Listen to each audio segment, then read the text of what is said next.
자, 우선 이제 청소년이 학교에서 상담실에 왔을 때, 이제 자주 와요. 그리고 또, 뭐, 선생님, 저 뭐, 이렇게 또 올 거예요. 뭐, 또 저 뭐예요. 이렇게 이제 자주 오는 내담자의 심리. 이걸 먼저 알아야지 어떻게 이제 개입할 건지 나오는데, 그 부분을 한번 살펴볼게요. 우선은, 만약에 이제 학교에서 이제 그 학생들이 상담실에 오는 것 자체가 관계를 맺는 하나의 패턴이죠. 그러니까 애착 이론으로 본다 그러면 뭐 대상관계 이론으로 봐도 마찬가지고 이 내담자가 어떻게 상담사하고 관계를 맺어가나를 우선 관찰하는 게 필요해요. 그럼 이제 그냥 보통은 선생님 저 상담 잡아주세요 이렇게 해서 관계를 한 번 하면은 상담 우리가 10회기 하는 거야 이렇게 이제 얘기하면 보통은 그렇게 이제 약속을 하게 되면 보통 끝나죠. 그때까지. 그러면은 다음 주 우리 뭐 목요일 날 뭐 저녁 뭐 5교시에 그렇게 만나자 하고 이제 세팅을 하는 거죠. 그걸 상담의 구조화라 그래요. 그런데 이제 그렇게 했음에도 그 부분을 어 뭐라 그럴까? 이제 물론 이제 이때 이 구조화할 때 상담사가 되게 중요한 게 일주일에 한 번씩 만나고 이제 매번 5교시인데 10번 정도는 우리가 만나서 상담을 할 거야. 그런데 만약에 네가 올 수 없을 경우는 미리 얘기를 해주면 선생님이 다른 친구들이 상담 받을 수 있도록 하니까 꼭 이 시간을 요일하고 지켜서 그렇게 우리가 10번을 만나도록 하자. 그리고 10번 만나고 나서는 우리가 다시 한번 더 얘기를 해보고 더 이야기를 해 나갈지 아니면 여기서 이제 우리가 마무리를 할지 그때 가서 의논을 해보자. 이렇게 해서 이제 구조화를 하는 것이 안전해요. 왜 이게 안전하냐면은 이제 이 내담자들, 그러니까 내담자 입장에서는 이제 그냥 선생님한테 오는 거예요. 선생님, 저 뭐, 이렇게 해요 하고 딱 그 시간 안에 오는 친구들은 대부분 이제 안정적인 애착 관계를 형성할 경우는 그냥 약속한 것들을 오기도 하고 관계를 맺어가는 그런 경향이 많죠. 다 그런 것은 아니지만은. 그런데 이제 어떤 친구들은 계속 상담실에 들락거리는 친구들이 있어요. 선생님, 그냥 와갖고는 막 있어. 선생님, 저 뭐 너무 힘들어요. 걔가 뭐 이래요. 선생님, 저 뭐예요? 이러면서 진짜 뭐 일주일에 2번 오는 친구는 그래도 적지만은 뭐 시간마다 오는 친구들도 있어요. 그리고 와서 다리도 올려놓고 그다음에 또 뭐 쌤 뭐 먹을 거 없어요 하면서 막 이렇게 막 휘젓는 친구도 있고 이제 이게 뭐냐면은 관계를 맺어가는데 구조가 없는 거예요. 이런 내담자 구조가 이게 구조라는 게 뭐냐면은 우리가 관계를 맺어갈 때 우리가 해야 될 것, 그리고 이 안에서는 무엇을 해야 되고, 안 해야 되고, 이런 것들을 우리가 관계에서 보통 구조가 생기죠. 구조가 생긴 이유는 그 구조가 있어야지 안전한 거예요. 그러면은 관계에서 구조는 뭔가요? 처음에 아이가 부모하고 양육자하고 관계가 생기죠. 그러면 어떻게 생기냐면은 내가 너 엄마야. 그리고 너는 내 아이지. 이런 관계가 생기는 거죠. 부모 자녀 관계. 그런데 아이는 어리고 부족하니까 이제 특히 정서적으로 부족하니까 그런 이제 정서적인 그 힘든 부분들을 예를 들면 제가 이 안에 이제 이런 여러 가지 정서가 있다고 해요.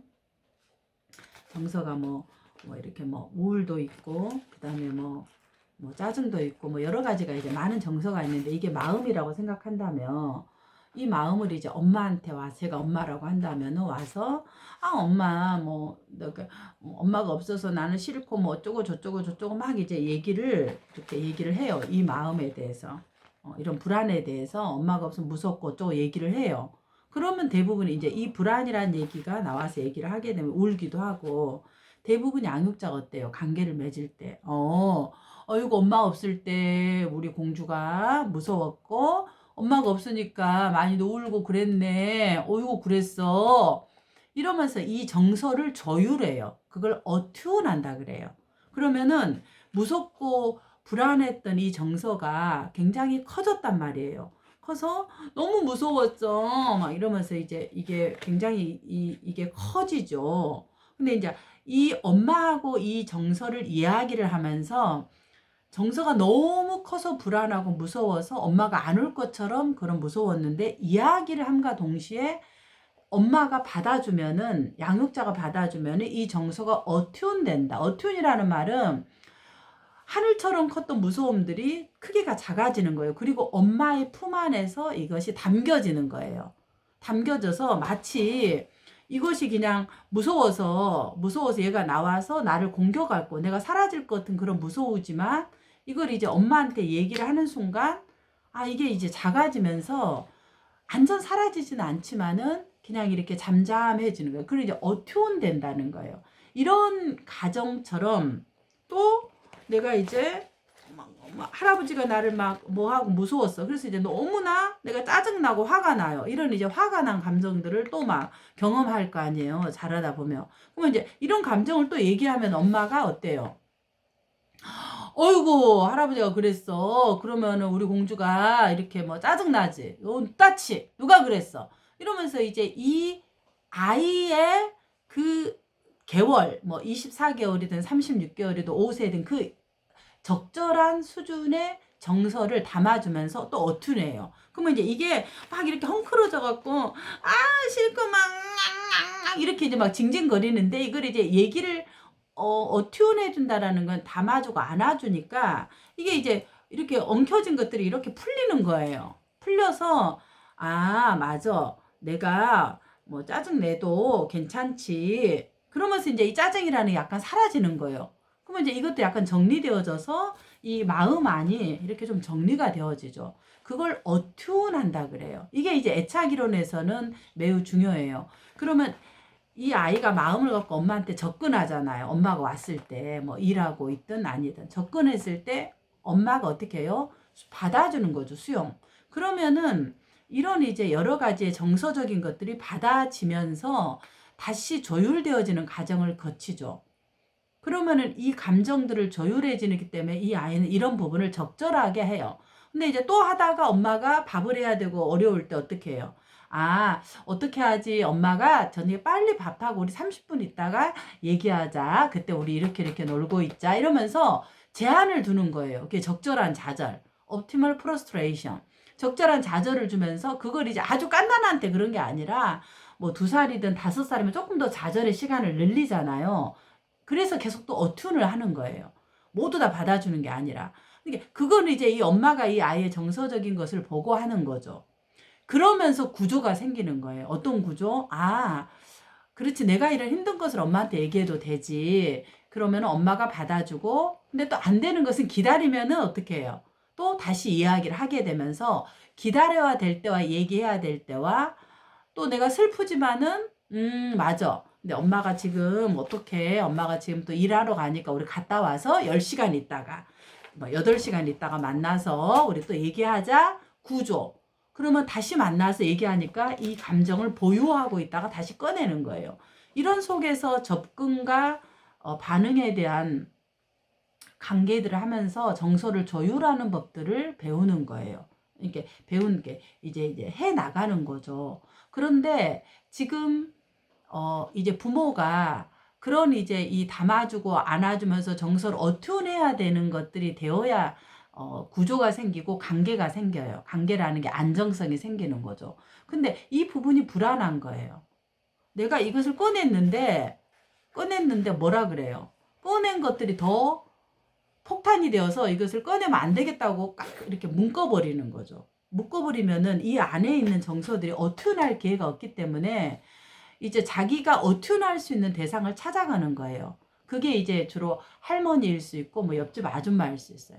그러니까 엄마보다 다른 사람이 더 어튠하면은 그냥 타인에게 가서 자기를 붙잡고 아줌마 있잖아, 내가 어쩌고 저쩌고 저쩌고 하면서 이제 그 사람하고 관계를 맺는 방식을 택하는 거죠. 그게 이제 보통 우리가 아무한테나 가서 막 들이대면서 관계를 맺어가는 거죠. 그게 구조가 없는 거예요. 그냥 얘는 관계를 맺어가는 것들이 내가 욕구가 생길 때, 관계 욕구가 있을 때 그냥 상대를 빨리 잡아서 사라지지 않도록 해야 되겠다라는 몰입형이라 그러죠. 그래서 몰입하고 집착하는 몰입 집착형적인 그런 패턴을 가지는 거죠. 그런데 이제 본인이 그걸 몰라요. 그러니까 상대 쪽에서는 우리가 너무 가까이 오면 심리적 거리가 어때요? 안전함을 느끼지 못하니까 주춤하고 멀어져고 고만 이러는 거죠. 약간의 거리가 있어야 되잖아. 근데 이 심리적 거리를 주양육자하고 우리가 보통은 경험을 하는 거죠. 근데 내가 좋다라는 게 얘는 막 이렇게 가야지, 얼굴을 들이매야지 좋다라고 생각하는 거예요. 그러니까 상대에 대한 감정을 내가 너무 관계를 맺고 싶은데 이 거리가 얼마만큼 절여야 되는지에 대한 것들을 경험한 적이 없어요. 왜? 엄마는 불같고, 이제 대상표상이 그렇잖아. 불같고, 그 다음에 또 세고, 이런 이제 표현을 했고, 아빠는 엄하고, 요구적이고, 엄격하고, 화를 잘 내고, 이런 이제 것들이 대상표상이에요. 뭐 이런 대상표상인 부모에게 이야기를 할 때 이 정서가 어툰되거나 담아주는 것이 어렵다는 거죠. 그래서 내 거를 집착, 몰두하면서 관계를 맺어가는 것으로 보여진다. 그렇기 때문에 이제 상담자가 이렇게 계속 온 친구한테는 매우 구조가 중요한 거예요. 그래서 모든 내담자한테 그렇게 해야 되지만, 이제 특히 학교 세팅에서는 또 일반 상담도 더 그러지만 학교 세팅에서는 더 중요한 게 그냥 뭐 늘 선생님이 있으니까 막 그냥 와도 되는 거다 그런 게 아니라, 문서화돼 있다 할지라도 이 구조를 만들어주는 거, 언어로. 이런 거죠. 엄마가, 자, 거기 너 오늘 할 일 다 있지? 할 일 다 있지? 적어진 거 보고 모르는 거 있으면 물어봐. 약간 이제 이렇게 관계를 맺는 거하고, 이렇게 이제 문서를 주면서, 자, 선생님은, 김영숙이야. 너하고 이제 상담을 만약에 너가 신청하면 우리가 일주일에 한 번씩, 이렇게 45분간 이렇게 할 거야. 그런데 요일하고 시간을 정해서 이때는, 특별한 그런 일이 아니면은 꼭 시간을 지켜서 선생님은 너를 기다릴 거고, 너도 와서 같이 우리가 마음에 속상하거나 내가 하고 싶은 이야기들, 이 부분들을 우리가 할 거고, 이거는 비밀이고 어떤 것든지 내가 비밀 보장할 거야. 다만 지킬 수 없는 것은 뭐 학대, 자해, 자살, 폭력, 전염성 이런 것들은 선생님 부모에게 알려야 되는 거고 또 학교에 알려야 되는 사항이란다. 그래서 이제 이 시간에 대한 구조화를 굉장히 중요하게 해야 돼. 그래서 혹시 여기에 대해서 질문 있을까? 그리고 이제 사인하고 그 부분들의 서류를 문서화도 해야 되지만 언어적으로 하는 것들은 보통의 부모가 자녀에게 하듯이 결국 내담자가 오는 것은 심리적인 우리가 부모가 되는 거잖아요. 상담사라는 게 뭐냐? 이 애착 이론으로 보면은 심리적인 대리부모가 된 거예요. 양부모. 그래서 페어런팅을 하는 거예요. 잃어버렸던 나의 삶의 페어런팅을 받는 거죠. 내가 정서를 조율받고 내가 왜 그러는지를 얘기하고 힘든 것들을 할 때 받아주고 경험하고 담아주는 경험들을 하는데 그것을 기회를 놓쳐버렸어요. 어떤 이유로. 그래서 상담실에 왔다라는 것은 애착 이론으로 본다면 그거를 리페어런팅 하는 거예요. 리페어런팅은 뭔가요? 다시 상담사가 부모화 되어서 재양육을 하는 거죠. 이게 재양육을 우리가 뭐 똥기저귀를 갈아주고 막 뭔가 막 이렇게 안아주고 이런 것보다 심리적인 산소를 공급하는 거죠. 이게 심리적 산소라는 건 말하는 정서를 어튠하도록 내가 왜 그러는지 그걸 이제 공감을 해주면서 하는 거죠. 그것이 바로 이 구조에서 굉장히 중요하다. 그리고 이제 이런 욕구가 굉장히 많은 아이들은 이게 몰두 집착형 그 관계 패턴을 맺고 있는 사람은 욕구가 되게 많아요. 에너지도 많고. 그러니까 관계 욕구가 많기 때문에 다 삼켜서 모든 사람들을 자기 것으로 하려고 해요. 그러면 관계에 있는 사람들은 다 이렇게 하죠. 그래서 그 패턴을 본인이 볼 수 있도록 상담사가 도와줘야 되고 질문으로 또 하나는 내담자의 이러한 이야기를 할 때 정서적인 이야기를 되게 많이 할 거예요. 그럴 때 상담사가 심리적 산소를 공급해 줘야 돼요. 심리적 산소가 뭔가요? 내담자가 이제 얘기할 때 정서적으로 어투나도록 하는 게 심리적 산소예요. 선생님 제가 있잖아요. 너무 슬프고요. 너무 속상하고요. 너무 제가 우울해요. 어휴 어떤 슬픈 일이 있어서 그러는지 우리가 슬픈 얘기 들어보자. 그리고 이제 슬픈 얘기를 여기에서 이제 펼쳐서 이 슬픈 얘기가 뭔가 이 슬픈 얘기가 뭐야 이걸 이제 슬픔을 한번 이야기해보자. 오늘은 너무 내가 우울하고 너무 기분이 아주 더러워요. 그래?